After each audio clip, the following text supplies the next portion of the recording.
हमारे देश में जो प्रपंच फैलाया जाता है सूफियों के बारे में, कि वो सूफी बड़े अच्छे होते थे, सूफियाना गीत सुनते हैं लोग। तो यहाँ मैं आपके साथ शेयर कर रहा हूँ कि एक बड़ा मशहूर सूफी हुआ है हमारे देश में। इसे इसका नाम है शेख अहमद सरहिंदी। तो मैं क्योंकि पंजाब का जन्म हुआ है मेरा, तो पंजाब में ही है इसकी एक दरगाह बनी है बहुत बड़ी, और इसे बहुत लोग हिंदू भी और सिख भी वहाँ जाकर माथे टेकते हैं। अब शेख अहमद सरहिंदी अ, काफ़ी पुराना एक व्यक्ति है जिसे सूफ़ी माना जाता है, तो उसके बारे में बताया जाता है। वो क्या कर रहा था, अकबर के समय, अब अकबर ने क्या किया, उसने अकबर के टैक्टिक्स थोड़े अलग थे। वो आप उसे लव जिहादी कहना चाहें या जो मर्ज़ी कह सकते हैं, लेकिन वो ओपनली तलवार लेकर वैसी गुंडागर्दी नहीं करता था, तो हम उसे उस तरह का जिहादी नहीं कह सकते। और उसने कुछ उसकी पॉलिसीज़ थी जो बाकियों के कंपैरिज़न में टॉलरेंट भी थी। तो ये जो सूफ़ी था शेख अहमद सरहिंदी, ये आप याद रखिए, शेख, सय्याद ये जितने लोग होते हैं, ये एक ही मेंटालिटी के होते हैं। तो इसने क्या किया, उस समय जितने भी मुग़ल अधिकारी होते थे, अकबर को नहीं, अकबर से नीचे वाले स्टेप पे जो अधिकारी थे, उन सबको इसने बहुत सारी चिट्ठियाँ लिखी हुई हैं। वो चिट्ठियाँ पर्शियन में हैं, लेकिन उनमें से कुछ का अनुवाद किया हुआ है।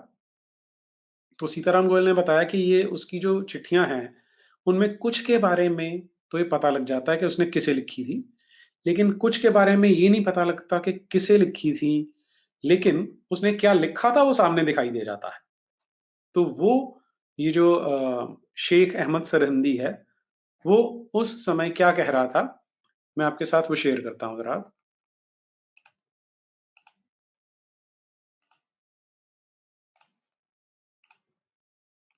ये देखिए, यहाँ आपको मिलेगा इन, ये रहा, इन लेटर नंबर 163 ही wrote, the honour of Islam lies in insulting kufr and kafirs, कि इस्लाम की शान इसी में है कि कुफ्र और काफिरों की बेइज्जती की जाए।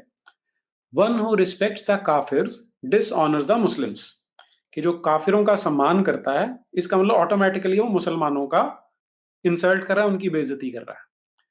आगे देखिए, the real purpose of levying jizya on them, अब ये हमारे देश के हैं तो हिंदुओं की बात कर रहा है, is to humiliate them to such an extent that they may not be able to dress well and to live in grandeur, कि जिजिया जब लगाया जा रहा है तो हम क्यों लगा रहे हैं, ताकि इनको हम जलील कर सकें, ये अच्छे कपड़े ना पहन सकें और शानो शौकत से रह ना सकें जो काफिर हैं।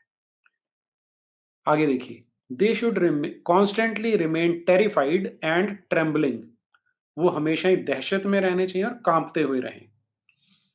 It is intended to hold them under contempt, कि जो जिजिया है वो इनको जलील करने के लिए ही है, and to uphold the honour and might of Islam, कि जो इस्लाम का नूर और इस्लाम की जो शान है उसे बचा के रखने के लिए है। फिर आगे आते हैं उसकी लेटर नंबर 81 81 पर, cow sacrifice in India is the noblest of Islamic practices, कि जो गौ हत्या कर रहे हो वो यहाँ हिंदुस्तान में सबसे अच्छी इस्लाम की प्रैक्टिस है। आगे वो बता रहा है कि जो काफिर हैं वो जिजिया देने के लिए तो फिर भी मान जाएंगे, लेकिन गौ हत्या को वो कभी भी स्वीकार नहीं करेंगे, इसलिए हमें करनी चाहिए। और फिर आगे देखिए, after Guru Arjun Dev had been tortured and done to death by Jahangir, अब ये शेख लेटर नंबर 193 में क्या बता रहा है, the execution of the accursed Kafir of Gobindwal is an important achievement and is the cause of the great defeat of the Hindus. अब ये sentence आप देखिए, इसमें एक और पॉइंट आपको समझ में आएगा कि कई लोग जो खालिस्तानी हैं, वो आज अपने आप को बताना चाहते हैं कि हम तो बड़ा ही कोई अलग एक हमारा धर्म बन गया है। लेकिन यहाँ देखिए कि जो मुसलमान हैं, और हाँ, दूसरी चीज़ ये जो खालिस्तानी है, क्योंकि इनकी फंडिंग पाकिस्तान वाले करते हैं, तो ये अपने आप को इस्लाम के ज़्यादा निकट बनाने की कोशिश करते हैं। तो यहाँ आपको दिखेगा कि एक सूफ़ी है, जो बिल्कुल क्लियर बता रहा है कि ये जो गुरु अर्जुन देव थे, एक्कर्स्ड काफ़िर, लानती काफ़िर था वो, गोविंदवाल का, और उसको उसका जब सर कलम कर दिया है, तो ये हिंदुओं की एक बहुत बड़ी हार है।